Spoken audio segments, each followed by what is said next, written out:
సంగారెడ్డి జిల్లా ప్యారానగర్ డంపింగ్ యార్డుపై అఖిలపక్షం ఆధ్వర్యంలో ప్రజా బ్యాలెట్ నిర్వహించారు. డంపింగ్ యార్డు ఏర్పాటుపైన ఓటింగ్లో 11 గ్రామాల ప్రజలు పాల్గొన్నారు. గత కొన్ని రోజులుగా డంపింగ్ యార్డు వద్దంటూ వివిధ రూపాల్లో స్థానికులు నిరసన వ్యక్తం చేస్తున్నారు. ఇక దీంతో ఈ సమస్యకు తొందరలోనే తెరపడనున్నట్లుగా అధికారులు తెలిపారు.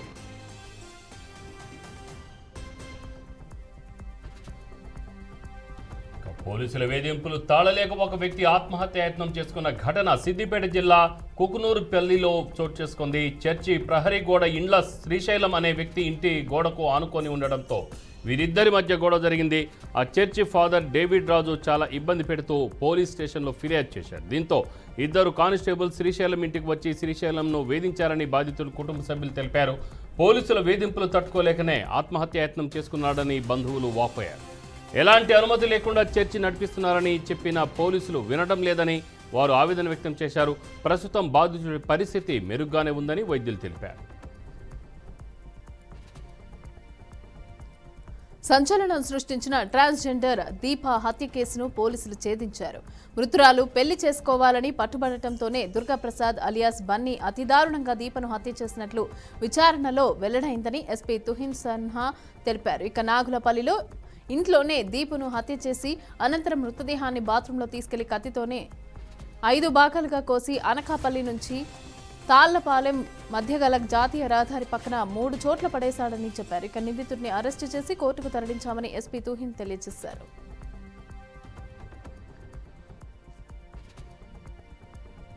నేటి నుంచి 10వ తరగతి వార్షిక పరీక్షలు ప్రారంభమయ్యాయి. ఎగ్జామ్స్ కొరకు ములుగు జిల్లా వ్యాప్తంగా అన్ని స్కూల్స్ వద్ద భారీ బందోబస్తు ఏర్పాటు చేసినట్లు జిల్లా అధికారులు తెలిపారు. ఉదయం 9:30 నుండి 12:30 వరకు పరీక్షలు జరగనున్నట్లు చెప్పారు. జిల్లా వ్యాప్తంగా 21 పరీక్షా కేంద్రాలు ఏర్పాటు చేసినట్లు వెల్లడించారు. సీసీ కెమెరాల పర్యవేక్షణలో 10వ తరగతి వార్షిక పరీక్షలు జరగనున్నట్లు పేర్కొన్నారు.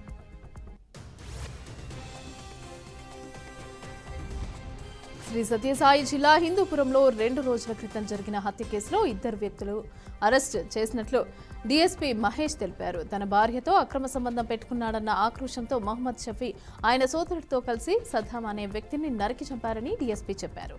మృతుడి బంధువుల ఫిర్యాదు మేరకు కేసు నమోదు చేసిన పోలీసులు నిందితులిద్దరిని కూడా అరెస్టు చేసి రిమాండ్కు పంపారని ఆయన తెలియజేశారు.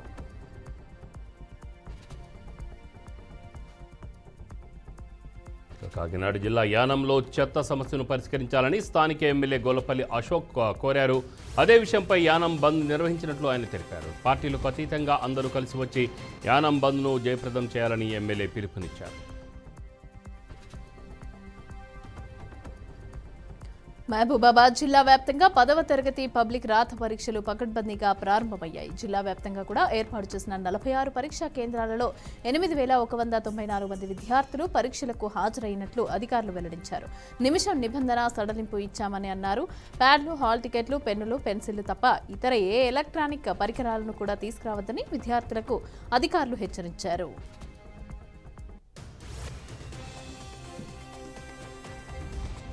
తాను నిన్న ఎమ్మెల్సీ పదవికి నేడు వైఎస్ఆర్సీపీ సభ్యత్వానికి రాజీనామా చేసినట్లు మాజీ ఎమ్మెల్సీ మర్రిష్ రాజశేఖర్ తెలిపారు. తాను ఉమ్మడి గుంటూరు జిల్లా వైఎస్ఆర్సీపీ అధ్యక్షుడిగా 17 నియోజకవర్గాల్లో విస్తృతంగా తిరిగి పార్టీ బలోపేతాన్ని కృషి చేశానన్నారు. మంత్రి పదవి ఇస్తానని జగన్ బహిరంగ సభలో హామీ ఇచ్చి అధికారంలోకి వచ్చినప్పటికీ తనకు పదవి ఇవ్వకుండా మొండి చేయి చూపించారని వాపోయారు. చివరి సంవత్సరంలో తనకు ఎమ్మెల్సీ కేటాయించారని పేర్కొన్నారు. దీంతో ఇంకా పార్టీలో కొనసాగడం మంచిది కాదని తనను నమ్ముకున్న వారు రాజీనామా చేసి బయటకు వచ్చినట్లు తెలిపారు.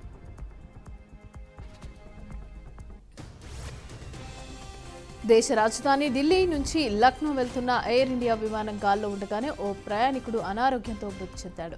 ఢిల్లీ నుంచి బయలుదేరిన విమానం లక్నో అంతర్జాతీయ విమానాశ్రయంలో ఈ రోజు ఉదయం 8:10 ల్యాండ్ అయ్యింది. ప్రయాణికులందరూ దిగుతూ ఉండగా ఓ వ్యక్తి మాత్రం ఉలుకు పలుకు లేకుండా సీట్లోనే కూర్చొని ఉండటాన్ని క్లీనింగ్ సిబ్బంది గుర్తించింది. వెంటనే విమానంలో ఉన్న ఓ వైద్యుడు ఆ వ్యక్తిని పరీక్షించి మృతి చెందినట్లు ధృవీకరించారు. మృతుడిని ఢిల్లీకి చెందిన ఆసిఫ్ ఉల్హా అన్సారీగా అధికారులు గుర్తించారు.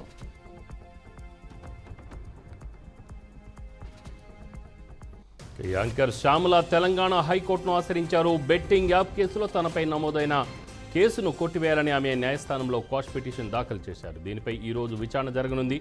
కాగా బెట్టింగ్ యాప్లకు ప్రచారకర్తగా వ్యవహరించినందుకు పంజాగుట్ట పోలీస్ స్టేషన్లో శ్యామలపై కేసు నమోదు అవడంతో ఆమె కోర్టును ఆశ్రయించినట్లు తెలిపారు.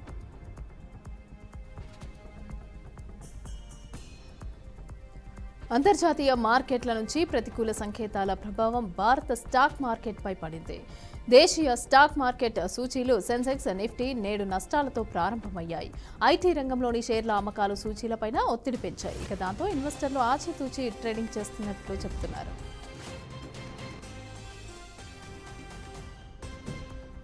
రేపటి నుంచి ఐపీఎల్ 18వ సీజన్ ప్రారంభం కానుంది. ఈ క్రమంలో టీమిండియా మాజీ క్రికెటర్ సురేష్ రైనా ఆసక్తికర వ్యాఖ్యలు చేశాడు. ఈ ఐపీఎల్ సీజన్లో 500 పరుగులు చేస్తే భారత జట్టులో చోటు దక్కే అవకాశం ఉందని అన్నాడు. ఐపీఎల్ కేవలం భారత్లోనే కాకుండా ప్రపంచవ్యాప్తంగా గుర్తింపు పొందిందన్నారు.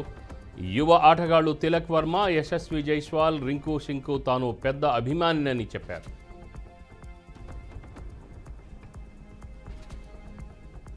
ప్రధాని నరేంద్ర మోదీ విదేశీ పర్యటనల ఖర్చును కేంద్ర ప్రభుత్వం తాజాగా వెల్లడించింది. ఇక రాజ్యసభలో ప్రతిపక్ష నేత మల్లికార్జున ఖర్గే ప్రధాని విదేశీ పర్యటనల ఖర్చును కోరగా ఇక విదేశాంగ శాఖ బదులిచ్చింది. 2022 మే నుంచి 2024 డిసెంబర్ వరకు ప్రధాని 38 విదేశీ పర్యటనలకు వెళ్ళగా 258 కోట్లు ఖర్చయినట్లు తెలిపారు. ఇందులో అత్యధికంగా 2023 జూన్లో జరిగిన అమెరికా పర్యటనకు 22 కోట్లు ఖర్చయినట్లుగా వెల్లడించారు. అదే 2024 సెప్టెంబర్లో యుఎస్ పర్యటనకు 15.33 కోట్లు ఖర్చయిందని తెలిపారు.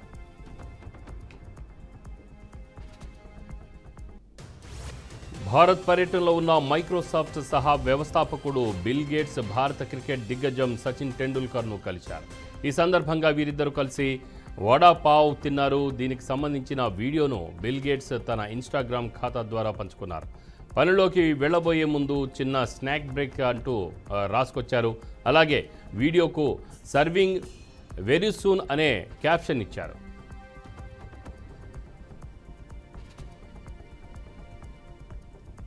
అసెంబ్లీ సమావేశాల్లో భాగంగా మంత్రి కోమటిరెడ్డి వెంకటరెడ్డి వాహనదారులకు గుడ్ న్యూస్ చెప్పారు. బడ్జెట్పై చర్చ సందర్భంగా ఆయన మాట్లాడుతూ గ్రామీణ రోడ్లు, రాష్ట్ర రహదారులకు టోల్ విధించే ఆలోచన తమ ప్రభుత్వానికి లేదని స్పష్టం చేశారు. ఇక రోడ్ల పనులకు అదేవిధంగా చేపట్టిన కాంట్రాక్టర్లకు ఇవ్వాల్సిన 40% పేమెంట్ కూడా ప్రభుత్వమే భరిస్తుందని అన్నారు.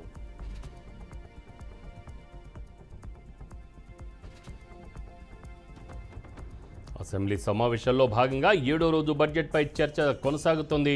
ఈ క్రమంలోనే విపక్ష సభ్యుడు హరీష్ రావు మాట్లాడుతూ రాష్ట్ర ప్రభుత్వ బడ్జెట్ అంచనాలు పూర్తిగా అవాస్తవికంగా ఉన్నాయని కామెంట్ చేశారు. బీఆర్ఎస్ హయాంలో చేసిన అప్పు 4,22,000 కోట్ల రూపాయలు మాత్రమేనని చెప్పారు. కానీ ముఖ్యమంత్రిగా ఉన్న రేవంత్ రెడ్డి రాష్ట్రం దివాళా తీసిందని బహిరంగ వేదికలపై పదే పదే చెప్పడం సరికాదన్నారు. ఈ విషయంలో బీఆర్ఎస్పై కాంగ్రెస్ దుష్ప్రచారం చేస్తుందని ఆరోపించారు.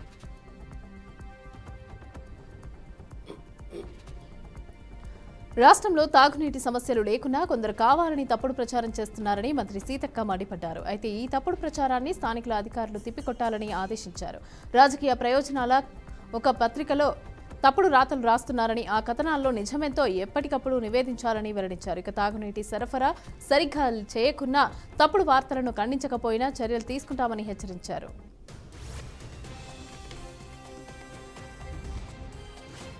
ప్రభుత్వం తమకు చెల్లించాల్సిన బకాయిలు బిల్లులు చెల్లించకుంటే ఆత్మహత్య శరణ్యమని కాంట్రాక్టులు ఆవేదన వ్యక్తం చేస్తున్నారు. ప్రభుత్వం బిల్లులు చెల్లించినందుకు నిరసనగా state of Andhra Pradesh buildings contractors association ఆధ్వర్యంలో కాకినాడ కలెక్టర్ కార్యాలయం వద్ద నిరసన కార్యక్రమం నిర్వహించారు. గత ప్రభుత్వాలయంలో తమకు చెల్లించాల్సిన బిల్లులు పూర్తిగా నిలిపివేశారన్నారు. స్వల్ప మొత్తాన్ని బిల్లుల రూపంలో చెల్లించాలని, మిగిలిన బిల్లులు మొత్తం తమకు తక్షణమే చెల్లించాలని కోరారు.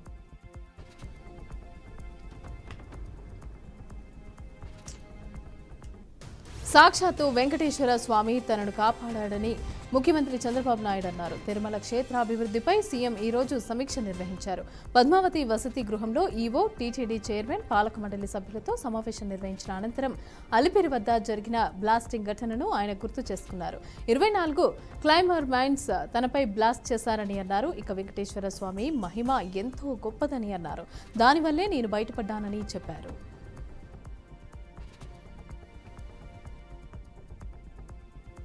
సినీ నటి సమంతకు ఓటీటీలో ఉత్తమ నటి అవార్డు లభించింది. హనీ బన్నీ సినిమాలో అద్భుతమైన నటన కనబరిచినందుకు ఒక ప్రముఖ మీడియా సంస్థ ఆమెను ఈ పురస్కారంతో సత్కరించింది. ఈ అవార్డును అందుకోవడం పట్ల సమంత తన సంతోషాన్ని వ్యక్తం చేసింది. తనను నమ్మిన వారందరికీ ఈ అవార్డును అంకితం చేసినట్లు ఆమె తెలిపింది.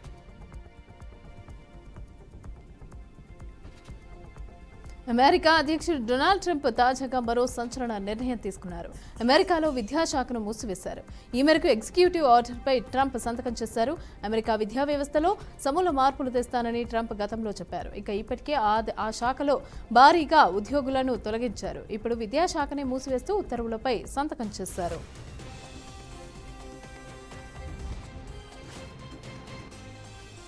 కాంగ్రెస్ బీజేపీలకు ఎప్పటికీ ఓట్లు సీట్లే ముఖ్యమని, ఆ రెండు పార్టీలకు తెలంగాణ ప్రయోజనాలు అభివృద్ధి ఆంక్షలు పట్టవని బీఆర్ఎస్ వర్కింగ్ ప్రెసిడెంట్ కేటీఆర్ విమర్శించారు.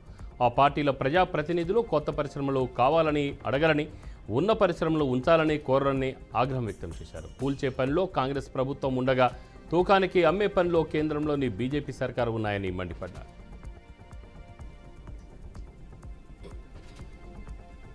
రెండో రోజు అసెంబ్లీ సమావేశాలు తిరిగి ప్రారంభమయ్యాయి. ఇక సభ ప్రారంభం కాగానే స్పీకర్ ప్రసాద్ కుమార్ ప్రశ్నోత్తరాలను ప్రారంభించారు. ఈ సందర్భంగా బడ్జెట్పై విపక్ష సభ్యుడు హరీష్ రావు మాట్లాడుతూ బడ్జెట్లో డిప్యూటీ సీఎం బట్టి విక్రమార్క బాగా నీతులు చెప్పారని, గత ఏడాది బడ్జెట్తో పోలుస్తూ అధికార పార్టీపై ఫైర్ ఎక్కారు. గత ఏడాది అంచనాలు పెంచి చూపించారని, ఇప్పుడు బడ్జెట్ అంచనాలను తగ్గించేశారని ఎద్దేవా చేశారు.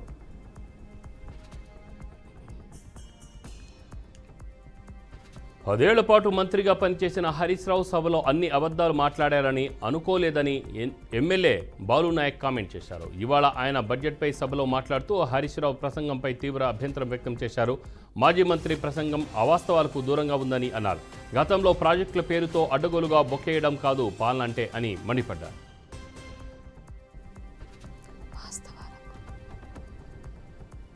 బడ్జెట్పై చర్చ సందర్భంగా శాసనసభలో స్పీకర్ చేసిన వ్యాఖ్యలు సభలో నవ్వులు పూయించాయి. ఇక చర్చలో భాగంగానే రోడ్ల నిర్మాణం అంశంపైన హరీష్ రావు వర్సెస్ మంత్రి కోమటిరెడ్డి వెంకటరెడ్డి మధ్య డైలాగ్ వార్ నడిచింది. ఈ క్రమంలో బీఆర్ఎస్ హయాంలో రాష్ట్రమంతా రోడ్లు వేశామని హరీష్ రావు చెప్పగా కలగజేసుకున్న స్పీకర్ గడ్డం ప్రసాద్ కుమార్, మా వికారాబాద్ జిల్లాలో రోడ్లు లేక అబ్బాయిలకు పిల్లనిచ్చే పరిస్థితి కూడా లేదని వ్యాఖ్యానించారు. ఇక దీంతో సభలో సభ్యులు కాసేపు నవ్వుకున్నారు.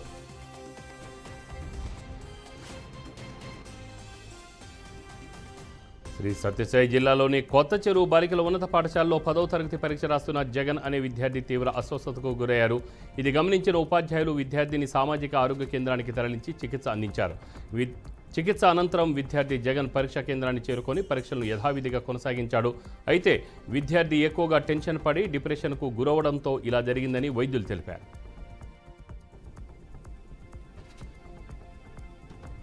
అంబేద్కర్ కోనసీమ జిల్లా పీఘనవరంలో ఎస్సీ నాయకులు ఆందోళనలు చేపట్టారు. ఎస్సీ వర్గీకరణ కేవలం ఓటు బ్యాంకు కోసమే అంటూ నినాదాలు చేశారు. 2011 తర్వాత జనాభా లెక్కలు చూడకుండా ఎస్సీ వర్గీకరణ చేయటం దారుణమని మండిపడ్డారు. ఎవరికి ఎక్కువ మార్కులు వస్తే వారికి ఉద్యోగాలు ఇస్తున్న ఈ ప్రభుత్వం ఎస్సీలను ఎందుకు విడదీయాలి అని ప్రశ్నించారు. ఇక ఆందోళనకారులను మాజీ ఎమ్మెల్యే పాముల రాజేశ్వరిదేవి సంఘీభావం తెలిపారు.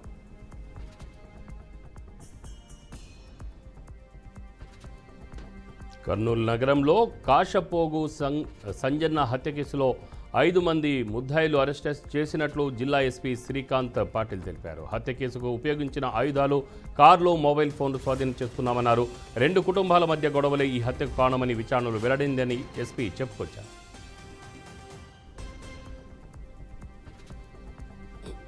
కాకినాడ జిల్లా కేంద్రానికి సరిపడిన రీతిగా గోదావరి జలాల్లో సమ్మర్ స్టోరేజ్ సామర్థ్యం కొరవైందని జిల్లా వాసులు వాపోయారు. ఇక సామర్లకోట వేసవి జలాశయంలో నీటి నిల్వలు అడుగంటాయని ఆవేదన వ్యక్తం చేశారు. ఇక ఇప్పటికే తాగునీటి కష్టాలు మొదలయ్యాయని, రానున్న రోజుల్లో కాకినాడ ప్రజలకు మంచినీటి ఎద్దడి ఏర్పడే అవకాశం ఉందని ప్రజలు చెబుతున్నారు.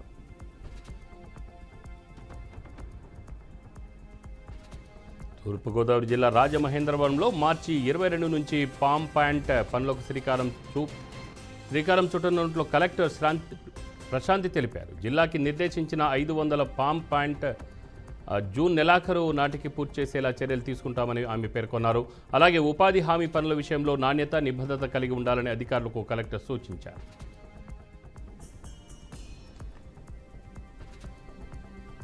లండన్లోని హీత్రో ఇంటర్నేషనల్ ఎయిర్పోర్టు ప్రపంచంలోని అత్యంత రద్దీ ఎయిర్పోర్టులో ఒకటి. అలాంటి వరల్డ్ క్లాస్ విమానాశ్రయంలో తీవ్ర విద్యుత్ అంతరాయం అయితే ఏర్పడింది. ఇక్కడి సబ్ స్టేషన్లో విద్యుత్ వ్యవస్థలో భారీ అగ్ని ప్రమాదం జరగడంతో ఎయిర్పోర్ట్ కరెంట్ సరఫరా నిలిచిపోయింది. దాంతో అనేక విమానయాన సంస్థలు విమాన సర్వీసులను నిలిపివేశాయి. భారత దిగ్గజ ఎయిర్లైన్స్ సంస్థ ఎయిర్ ఇండియా కూడా నేడు లండన్ హీత్రూ ఇంటర్నేషనల్ ఎయిర్పోర్ట్ నుంచి తన కార్యకలాపాలను నిలిపివేస్తున్నట్లుగా ప్రకటించింది.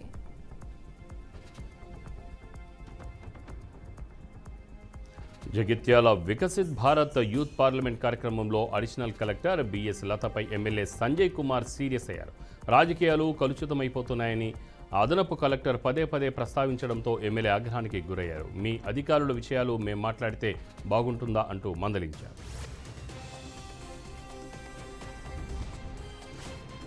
భారతదేశం 1 బిలియన్ టన్నుల బొగ్గు ఉత్పత్తిని అధిగమించిందని కేంద్ర మంత్రి కిషన్ రెడ్డి అన్నారు. అత్యాధునిక సాంకేతికతలు, సమర్థవంతమైన పద్ధతులతో మేము ఉత్పత్తిని పెంచామని అన్నారు. అలాగే స్థిరమైన, బాధ్యతాయుతమైన మైనింగ్ ను కూడా కొనసాగించామని కేంద్ర మంత్రి చెప్పుకొచ్చారు.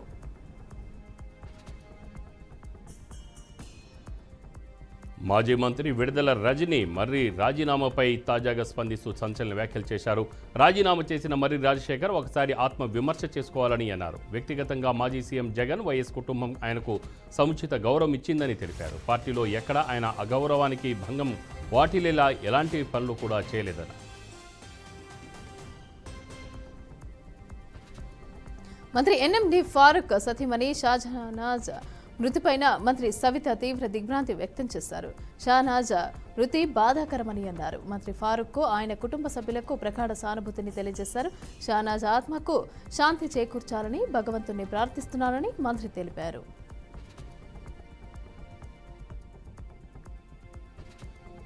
హరీష్ రావు వ్యాఖ్యలపై డిప్యూటీ సీఎం భట్టి అభ్యంతరం తెలిపారు. హరీష్ రావు చెప్పే వాటిని నోట్ చేసుకుంటున్నానన్నారు. హరీష్ రావు రాజకీయ ప్రసంగం చేస్తున్నారని, సభా నాయకుడికి జ్ఞానం లేదని అనడం సరికాదని మండిపడ్డారు. అంతేకాకుండా సభాపతిలో వాదన పెట్టుకోవడం ఏంటి అంటూ ప్రశ్నించారు.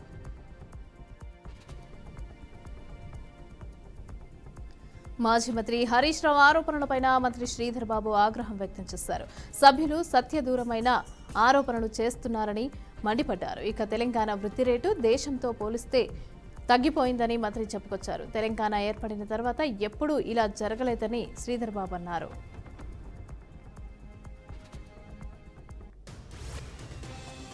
తిరుమలలో భక్తుల రద్దీ కొనసాగుతుంది. శ్రీవారి సర్వదర్శనానికి 18 గంటల సమయం పడుతోందని టీటీడీ అధికారులు తెలిపారు. 31 కంపార్ట్మెంట్లలో భక్తులు వేచి ఉండగా శ్రీవారిని 58,872 మంది భక్తులు దర్శించుకున్నారన్నారు.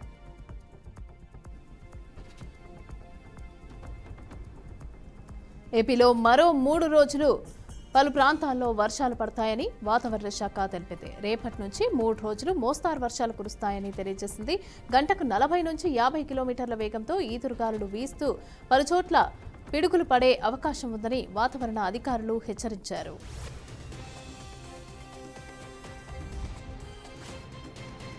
విడుదల రజని వ్యాఖ్యలపై మరి రాజశేఖర్ ఘాటుగా స్పందించారు. వైసీపీలో గుర్తింపు లేదు, చులకనగా చూశారని ఆయన ఆవేదన వ్యక్తం చేశారు. వైసీపీ నుంచి వెళ్లిపోవడానికి జగనే కారణమని, ఆ విషయం మీకు కూడా తెలుసంటూ మండిపడ్డారు. ఓడిపోయిన మిమ్మల్ని చిలుకలూరిపేట ఇన్ఛార్జ్ చేశారని, రజనీని బలోపేతం చేసేందుకు తనను అవమానించారని వాపోయారు. ఏపీ మైనార్టీ శాఖ మంత్రి ఎన్ఎండి ఫారూక్ భార్య షహనాజ్ కన్నుమూశారు. తీవ్ర అనారోగ్యంతో బాధపడుతున్న ఆమె ఈ ఉదయం తుది శ్వాస విడిచారు. షహనాజ్ కొంతకాలంగా హైదరాబాద్లోని ఓ ప్రైవేట్ ఆసుపత్రిలో చికిత్స పొందుతున్నారు.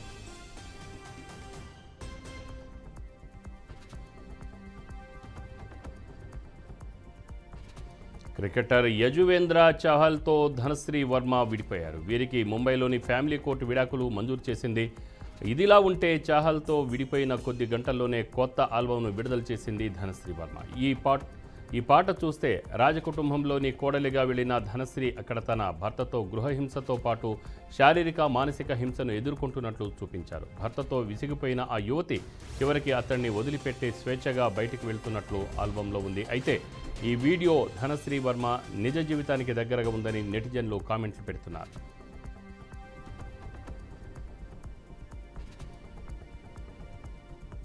ఇక కర్నూలు జిల్లా ఆదోని పట్టణంలోని మెడికల్ షాపులపైన విజిలెన్స్ అండ్ ఎన్ఫోర్స్మెంట్ అధికారులు విస్తృత తనిఖీలు చేశారు. అనుమతులు లేని మందులు విక్రయిస్తున్నారన్న అనుమానాలపైన దాడులు నిర్వహిస్తున్నట్లు వారు తెలిపారు. అలాగే బిల్లుల నిర్వహణపైన కూడా క్షుణ్ణంగా తనిఖీలు చేస్తున్నట్లు అధికారులు వెల్లడించారు.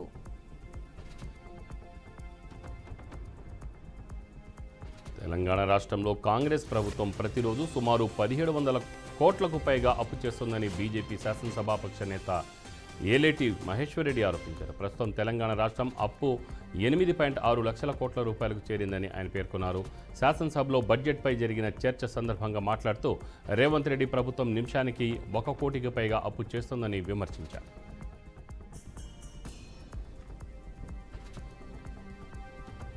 రంగారెడ్డి జిల్లా షాద్నగర్లో దారుణం చోటు చేసుకుంది. అయ్యవారిపల్లిలో పిచ్చుకుంట్ల జానమ్మ తన ఇంట్లో రక్తపు మడుగులో పడి ఉన్నట్లు స్థానికులు తెలిపారు. ఇంట్లో నుండి భర్త పరశురాములు పారిపోతూ ఉండగా పక్కింటి వారు చూసి పోలీస్ స్టేషన్లో ఫిర్యాదు చేశారు.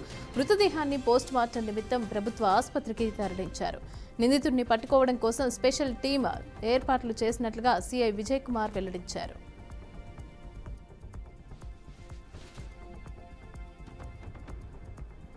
అనంతపురం జిల్లా హిందూపురంలో వ్యభిచార గృహంపై పోలీసులు దాడులు నిర్వహించారు. ఈ దాడుల్లో 2 మహిళలను అదుపులోకి తీసుకొని తహసీల్దార్ ముందు బైండ్ ఓవర్ చేసినట్టు సీఐ తెలిపారు. అయితే దాడులు జరిపిన వ్యభిచార గృహంలో ఓ కానిస్టేబుల్ ఉండటం సంచలనం రేపింది. విచారణలో కానిస్టేబుల్ వ్యభిచార గృహాలకు సహకరిస్తున్నట్లు వెల్లడింది. దీంతో అతనిపై కేసు నమోదు చేసి దర్యాప్తు చేపట్టారు. వరంగల్ మట్టికోటలో దారుణం జరిగింది. ఆకతాయిల చేష్టలతో గొర్రెల షెడ్డుకు నిప్పు అంటుకుని సుమారు 300 గొర్రెలు మృతి చెందాయి. అగ్నిమాపక సిబ్బంది సంఘటన స్థలానికి చేరుకునే లోపే గొర్రెలు మృతి చెందాయని షెడ్ ఓనర్ లక్ష్మణ్ ఆవేదన వ్యక్తం చేశారు. ఇక బాధితుడి ఫిర్యాదు మేరకు పోలీసులు కేసు నమోదు చేసి దర్యాప్తు చేపట్టారు.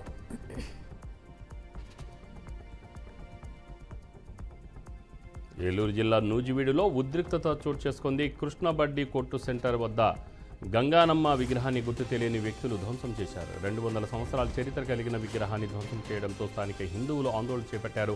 ఘటనా స్థలానికి చేరుకున్న పోలీసులు కేసు నమోదు చేసి దర్యాప్తు చేపట్టారు. ఇంటర్నేషనల్ ఒలింపిక్ కమిటీ ప్రెసిడెంట్గా జింబాబ్వేకి చెందిన కిర్స్టీ కోవెంట్రీ ఎన్నికైంది. ఇక ఐఓసీ ప్రెసిడెంట్గా ఎన్నికైన తొలి మహిళగా, తొలి ఆఫ్రికన్గా ఆమె ఘనత సాధించింది. గురువారం జరిగిన ఐఓసీ సెషన్లో కొత్త ప్రెసిడెంట్ను ఎన్నుకున్నారు. అధ్యక్ష పదవి కోసం కిర్స్టీతో 7 పోటీ పడ్డారు. అందులో ఆమె 97 ఓట్లతో 49 ఓట్లు సాధించి విజయం సాధించింది. ఇక ఒలింపిక్ కమిటీ ప్రెసిడెంట్గా ఎన్నికైనట్లు అధికారులు ప్రకటించారు.